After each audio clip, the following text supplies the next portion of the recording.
Assalamu Walaikum. In this video, how to write under text in Google Sheets.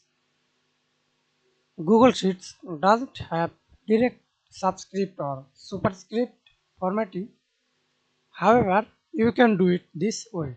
Step 1.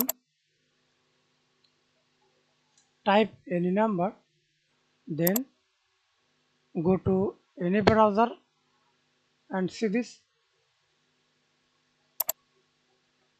Search to this website, open and see this many symbols or subscript, emoji, laugh.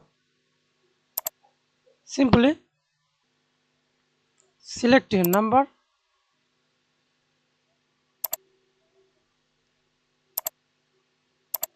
then copy, press Ctrl V, 0. And step 2,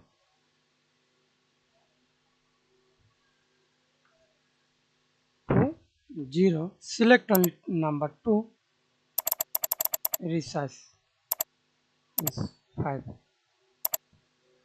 Thanks for watching video. Please subscribe to my channel, like, comment, share.